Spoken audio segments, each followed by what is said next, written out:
नमस्ते दोस्तों। आज की कहानी का नाम है आत्मग्लानि। चलिए कहानी शुरू करते हैं। नीतू बाथरूम से नहाकर निकली तो लाइट बंद करना भूल गई। वह पूजा कर रही थी। तभी उसकी सास कमला जी ने बड़बड़ाना शुरू किया कि बत्ती ऐसे जलाकर छोड़ देती है जैसे बिजली मुफ्त में आती है। बिल भरना पड़े तो पता चले। नीतू मायूस होकर सुनती रही। पूजा करते हुए उसकी आंखें भर आई। नीतू की शादी को 3 साल हुए थे। 2 साल तक सब ठीक चल रहा था। फिर अचानक उसके पति अक्षय की नौकरी छूट गई। दोनों बेहद परेशान थे। नीतू का बेटा अभी 6 महीने का ही था। अक्षय की बहुत कोशिशों के बाद भी जब नई नौकरी नहीं मिली तो उसने अपने पिता रमाकांत जी से बात करके घर लौटने का निर्णय किया। रमाकांत जी ने अपने पुत्र को ढांढस बंधाया कि तुम यहाँ आ जाओ और दूसरी नौकरी की तलाश करो। परेशान होने की कोई जरूरत नहीं है। उनके मन में कहीं न कहीं ये डर था कि अक्षय कहीं अवसाद में न घिर जाए, इसीलिए वे हर संभव सहयोग कर रहे थे बेटे और बहू को। नीतू अपने ससुर का बहुत सम्मान करती थी। वो स्वभाव से अंतर्मुखी थी। जल्दी अपनी बात किसी से नहीं कह पाती थी। बड़ों को पलटकर जवाब देना उसके संस्कारों में नहीं था।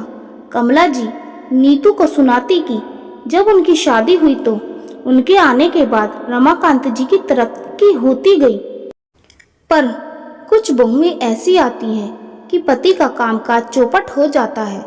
नीतू को यह बातें बाण की तरह सीधे हृदय में बेंधी लगती। वो तो पहले ही परेशान थी और कमला जी समय समय पर सुई चुभाती रहती। आर्थिक परेशानी के कारण रमाकांत जी ही बेटे और बहू का खर्च उठाते थे और कमला जी एहसान की परतें चढ़ाती जाती। नीतू का आत्मसम्मान कुचलता रहता। जब नीतू कहीं बाहर जाने को निकलती तो कमला जी 2-4 सामान लाने को कहकर बोलती, अरे तुम्हारे पास पैसे तो होंगे नहीं, चलो मैं ही दे देती हूँ। वैसे भी अब तो दुगना खर्चा हो गया है, पता नहीं कैसे चलेगा। नीतू के आत्मसम्मान को फिर से झकझोर दिया था कमला जी ने। नीतू वहां से चली गई। रमाकांत जी अपनी बहू की व्यथा उसके चेहरे पर पढ़कर अपनी पत्नी से बोले, क्यों हर बात का एहसान जताती हो बहू से? वह भी इस घर की सदस्य है तो फिर क्यों उसके स्वाभिमान पर चोट करती हो तुम? इस समय हमारे बच्चों का कठिन समय है, उनको हमारी जरूरत है। हम मदद नहीं करेंगे तो कौन करेगा? भगवान की कृपा से हमारे पास सब कुछ है, किसी बात की कोई कमी नहीं है, फिर भी तुम उनका मनोबल बढ़ाने के बजाय तोड़ रही हो। कमला जी पति के मिजाज को देखकर चुप रह गई, पर वह सुधरने वाली कहाँ थी।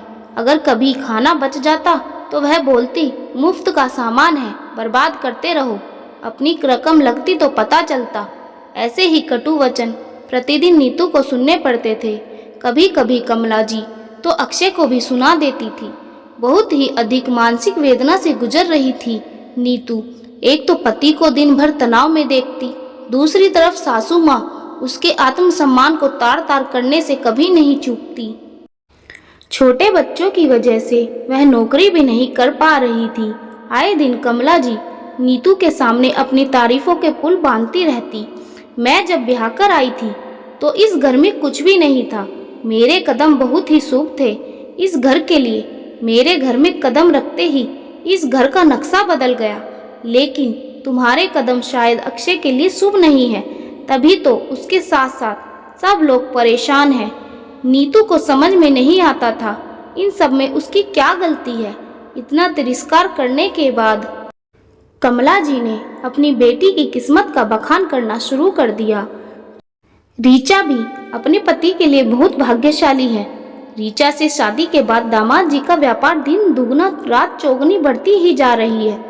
नीतू अपनी तरफ किया गया इशारा समझ गई और अपने घायल हुए आत्मसम्मान को आंसुओं का मरहम लगाने के लिए अपने कमरे में चली गई। यही सब सुनते हुए और रोते हुए करीब 8 महीने का वक्त बीत गया। 8 महीने के बाद अक्षय की नौकरी मुंबई में लगी। रमाकांत जी ने बोला, पहले वहाँ जाकर अपने रहने की व्यवस्था कर लो, फिर नीतू और बच्चों को लेकर चले जाना। अगले ही दिन अक्षय मुंबई के लिए निकल गया और 4-5 दिनों के बाद फ़ोन करके बोला, मैंने सारा इंतजाम कर लिया है और 1 हफ्ते में मैं तुम्हें लेने के लिए आ रहा हूँ।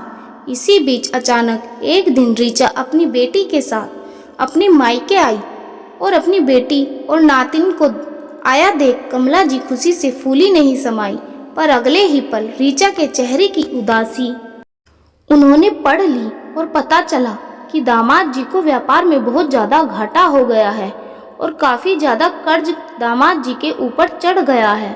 5 शोरूम में से 3 शोरूम दामाद जी के बिक चुके हैं और बस 2 शोरूम बचे हैं जो कि घाटे में चल रहे हैं। यह सब सुनकर कमला जी और रमाकांत जी के ऊपर तो मानो बिजली गिर पड़ी हो। एक औलाद के दुख से अभी उबरे भी नहीं थे कि दूसरी औलाद का दुख सामने आ गया।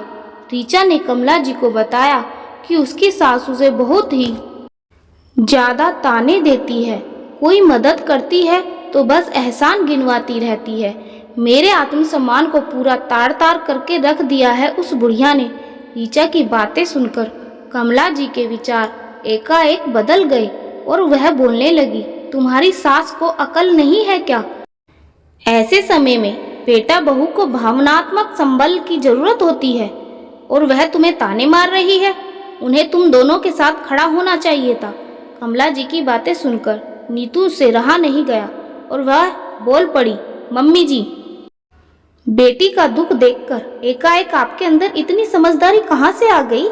कल तक जब मैं इस परिस्थिति में थी तब तो आपने नहीं सोचा कि मुझे और आपके बेटे को आपके भावनात्मक संबल की जरूरत है, ना कि आपके तानों की। दूसरों के आगे हाथ फैलाना कितना पीड़ादायक होता है मुझे बहुत अच्छे से पता है। 8 महीने मैंने इस दुख को झेला है, इसीलिए मैं ऋचा दीदी के दर्द को बहुत अच्छे से समझ सकती हूँ। लेकिन मेरा आत्मसम्मान तो आज तक आपके तानों से लहूलुहान होकर पड़ा हुआ है, उसे तो आप कभी भी नहीं देख पाई। क्या आत्मसम्मान का आकलन रिश्ते देखकर किया जाता है? मम्मी जी, बेटी का आत्मसम्मान होता है और बहू का आत्मसम्मान नगण्य होता है। आज नीतू ने वह सब कुछ कहा जो कहना नहीं चाहती थी, उसको कहने पर मजबूर किया गया। नीतू ने अपने नंद ऋचा से कहा, दीदी आप परेशान मत हो, आपका दुख मुझसे अधिक कोई नहीं समझ सकता। लेकिन जैसे मैंने इस कठिन समय को पार कर लिया, जल्दी आपका भी यह कठिन समय निकल जाएगा। हम सब मिलकर इस कठिन समय में आपके साथ रहेंगे। रमाकांत जी ने कमला जी से बोला, कमला जी एक बात अच्छे से समझ लीजिए, मनुष्य नहीं बल्कि समय बलवान होता है और समय कब पलट जाए कोई नहीं जानता। आज ऋचा का दुख देखकर आपका दिल रो रहा है और वही दुख जब आपने अपनी बहू नीतू को दिया तो आपका कलेजा नहीं कांपा? फिर आप में और ऋचा की सास में क्या फर्क रह गया? आपने जो टीस नीतू और अक्षय के दिल को लगाई है वह उनके दिल में ताउम्र रहेगी और इसके लिए आप खुद जिम्मेदार हैं। कमला जी आत्मग्लानि से भर उठी। उन्हें ऐसा लगने लगा कि बहू के साथ उनकी करनी की भरपाई अब उनकी बेटी कर रही है और वह मन ही मन दृढ़ निश्चय कर रही थी अपनी बेटी की स्थिति संभालने की और बहू के दिल में अपने लिए जगह बनाने की।